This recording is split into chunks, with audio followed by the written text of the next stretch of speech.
He pasado más de 20 años en la carretera como autónomo, pero hoy, no importa cuánto me paguen, ya no conduzco después de que oscurece. En esa época, iba con un remolque vacío a recoger una carga en Phoenix. Solo quería llegar rápido, así que decidí cortar camino por una ruta secundaria. Era recta, larga y desierta. Solo campo abierto a ambos lados. Al principio parecía tranquilo, pero al cabo de un rato apareció un faro en el retrovisor. Hasta ahí, todo normal. Pero lo extraño era que mantenía una distancia exacta. No se acercaba, ni desaparecía. Pensé en orillarme para dejarlo pasar, pero no parecía tener prisa. Tampoco intentaba adelantar. Solo se quedaba ahí, como si estuviera midiendo mis movimientos. Desaceleré, él desaceleró, aceleré, él aceleró, y ahí empezó la incomodidad.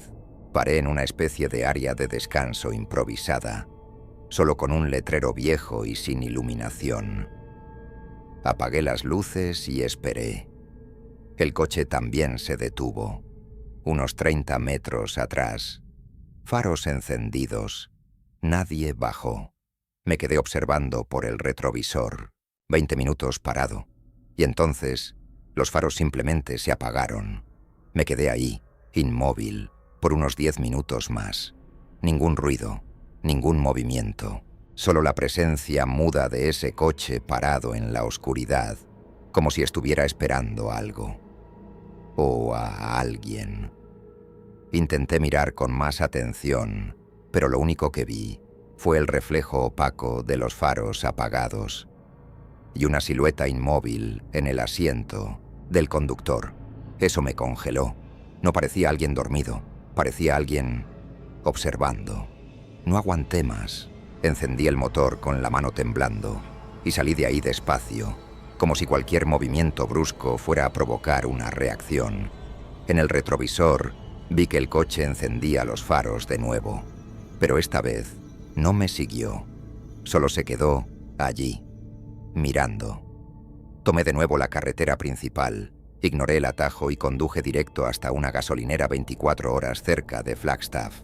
Entré, estacioné en una esquina y fui directo al mostrador. Pedí un café y le dije al encargado que había un coche siguiéndome. Llamó a la policía sin hacer muchas preguntas. Los policías llegaron como en 20 minutos. Expliqué todo. Mostré la ruta que tomé, la parada, el coche, el comportamiento. Revisaron las cámaras de la estación. Ninguna mostraba al coche llegando. Nada. Ni una sombra. 2 de ellos fueron hasta el tramo que mencioné. Inspeccionaron el área de Munedin-Nabo, descanso, patrullaron la zona y regresaron 1 hora después. No había nada allá, señor. Ningún vehículo, ninguna señal reciente. Les mostré mi ubicación en el GPS, los registros, el tiempo que estuve detenido. Uno de ellos me miró con cara de quien ya había visto algo parecido.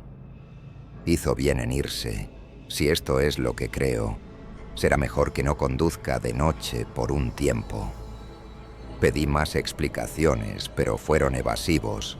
Dieron media vuelta y se fueron sin hacer reporte, sin darme nombres, sin prometer nada. Regresé al patio donde estaba el remolque y me quedé allí, con el motor apagado, escuchando el sonido de los refrigeradores de la estación. Sin sueño, sin paz. Solo con esa pregunta atorada en el pecho. ¿Quién era ese tipo? ¿Y por qué me siguió tanto tiempo sin hacer nada? Hasta hoy, no sé si alguna vez lo atraparon, o si solo era alguien esperando a otra persona, o quizás solo probando cómo iba a reaccionar. De cualquier forma, desde esa noche, cuando oscurece, yo paro. Ninguna carga vale el riesgo de cruzarse otra vez con alguien que no quiere adelantarte, pero tampoco se queda atrás. Me llamo Juan Carlos. En esa época trabajaba transportando frutas desde la zona rural hacia la capital.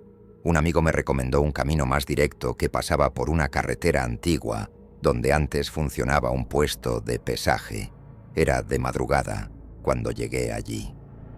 La estructura de la báscula seguía en pie, pero el lugar parecía abandonado. Todo medio derrumbado, lleno de maleza alrededor, pero con una luz encendida en la caseta. Detuve el camión. Bajé con los documentos en Monet la mano y me acerqué a la ventana. Nadie respondió. Di la vuelta al edificio y entonces lo vi. Dentro de la sala había alguien sentado, quieto, inmóvil. Era un hombre con chaleco reflectante, cabeza baja, como si estuviera dormido sentado. Toqué la puerta de vidrio. Nada. Hablé en voz alta. Silencio. Decidí no insistir. Volví al camión y seguí camino. Unos 15 minutos después, miré por el retrovisor y vi un coche apareciendo al fondo de la carretera, acelerando. Se emparejó a mi lado por unos segundos, y era el mismo hombre. Mismo chaleco, mismo rostro, solo que ahora con una sonrisa, lenta, inquietante. Después de eso, giró y salió por un desvío que no aparecía en el mapa. Al día siguiente le conté a un colega. Me dijo que ese puesto había sido desactivado después de un asalto que terminó con un empleado muerto. Nunca lo confirmé, y tampoco volví a pasar por ahí, ni de día. Pero a veces, cuando recuerdo ese rostro, me pregunto si de verdad estaba muerto. Unos días después, aún con eso en la cabeza, volví a hablar con mi colega. Insistí. Le pregunté si sabía el nombre del empleado que murió, si había alguna noticia, algo. Me dijo que en su momento escuchó algo por la radio, pero todo fue muy confuso. Decían que fue un robo con homicidio. El tipo estaba solo en la caseta cuando dos hombres, armados, entraron. Se llevaron dinero y dejaron el cuerpo tirado en la sala, con la cabeza baja, como si se hubiera quedado dormido ahí. Tragué en seco. Esa misma semana, sin poder dormir, me puse a buscar por mi cuenta. Revisé archivos del foro, periódicos viejos, bases de datos, y encontré una nota pequeña en un diario local de años atrás. Hablaba de la muerte de un hombre llamado Roberto Aguilar, 42 años, empleado del puesto de pesaje en la carretera municipal 303, asesinado durante un asalto, caso nunca resuelto. La foto en la nota era pequeña, pero se podía ver el chaleco, reflectante, y el rostro, el mismo rostro que me sonrió en esa carretera. No se lo conté a nadie. Tiré el periódico a la basura, y cada vez que hablo de esto es solo para advertir, porque hay lugares que deberían estar vacíos, pero no lo están.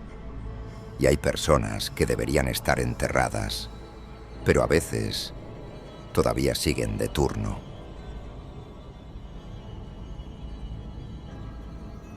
Trabajaba haciendo entregas nocturnas de material hospitalario. Era el único turno que encajaba en mi rutina. Pero ese viaje lo cambió todo. Estaba cruzando la zona rural al norte de Paso Robles. Campos abiertos, pocos postes de luz y algunas casas distantes entre sí. Cuando vi a un hombre haciendo señas al borde del camino, casi no me detengo, pero parecía herido. Tenía la mano en el abdomen, cojeando, camiseta rasgada. Bajé la ventanilla y él solo dijo: «Llévame a la próxima ciudad, por favor». Algo en su tono me paralizó, pero lo dejé subir. El tipo se sentó en el asiento trasero, no en el de adelante. Eso ya me heló la sangre, pero me mantuve tranquilo. En el retrovisor, él me miraba todo el tiempo, sin parpadear, sin expresión. Intenté iniciar una conversación. No respondió. Solo seguía mirando. Seguí manejando. La carretera era recta, pero cada kilómetro se sentía más largo que el anterior. En la radio, solo estática. Él seguía ahí atrás, inmóvil, silencioso, con esa mirada dura que chocaba contra el espejo cada vez que yo me obligaba a no mirar. Después de unos 10 minutos, noté que tenía algo escondido bajo la camiseta rasgada. Lo sujetaba con fuerza, como si estuviera cubriendo un objeto, no una herida. «¿Todo bien allá atrás?», pregunté con la voz algo seca. Nada. Ni se movió. Solo mantuvo la mirada fija en el espejo. Pensé en parar. ¿Pero dónde? En ese tramo no había ni señal de casas. Solo cercas de alambre, árboles secos y un cielo pesado que ya se ponía completamente oscuro. Unos 5 minutos después, finalmente habló. «¿Siempre pasás por aquí a esta hora?» La pregunta fue baja, sin emoción. No sonaba a curiosidad. Sonaba más a planificación. Se me secó la garganta.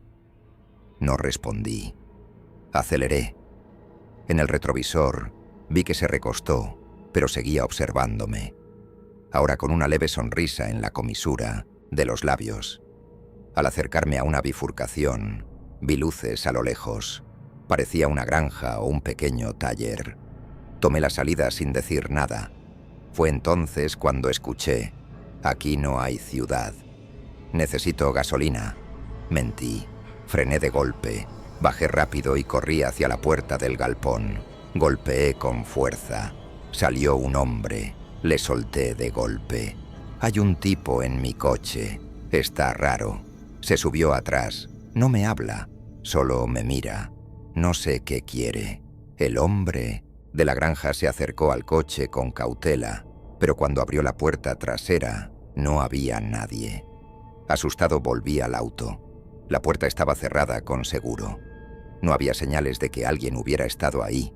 Ni olor, ni marcas en el asiento. Pero en la alfombra trasera, justo en el centro, había algo que no era mío. Una credencial de hospital, con sangre seca, nombre tachado. Volví a casa por otra ruta. Pedí cambio de turno ese mismo mes. Nunca más volví a viajar de noche. Pero hasta hoy, cuando el espejo me devuelve algún reflejo extraño, recuerdo esa mirada, quieta, sin parpadear.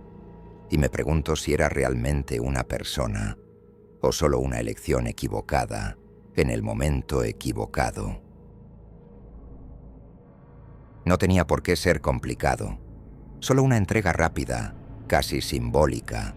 Un paquete pequeño, de poco valor, en una furgoneta de la empresa.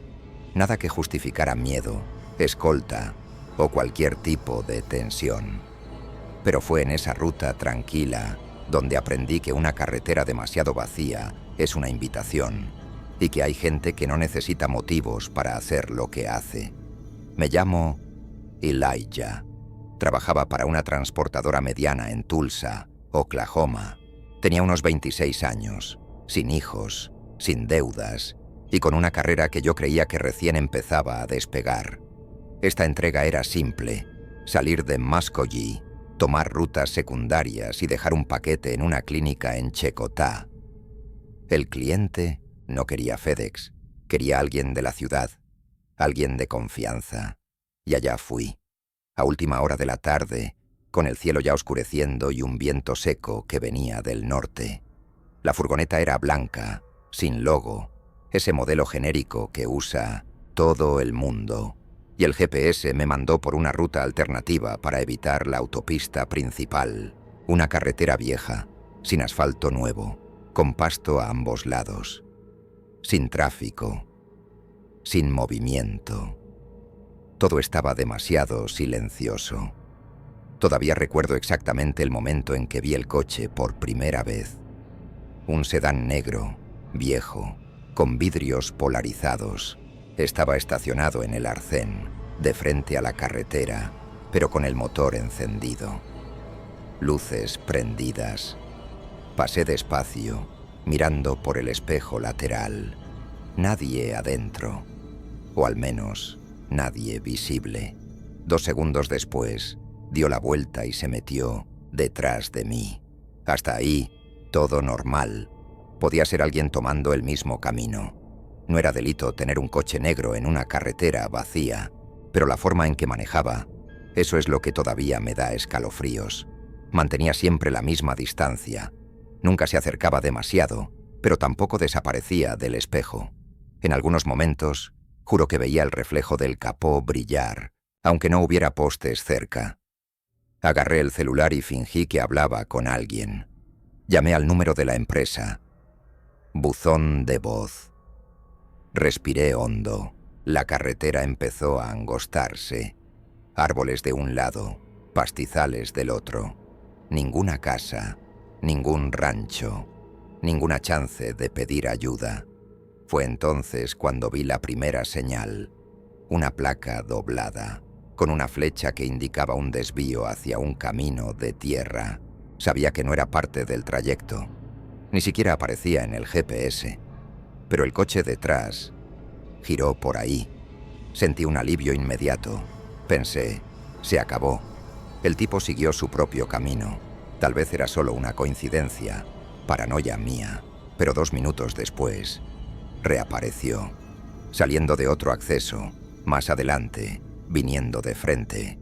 Pisé el freno, pero enseguida entendí que era peor parar. El coche cruzó, dio vuelta de nuevo y se pegó otra vez detrás de mí. Más rápido ahora, sin parpadear las luces, sin tocar la bocina, sin adelantar, solo siguiendo. El corazón me latía en el cuello. Las manos resbalaban en el volante y apenas podía respirar. Sabía que había un puente pequeño unos kilómetros más adelante. Angosto, viejo, casi siempre sin mantenimiento. Mi plan era simple: acelerar al máximo, cruzar el puente y frenar con fuerza al final, dejando la furgoneta atravesada. Si intentaba pasar, lo vería de cerca.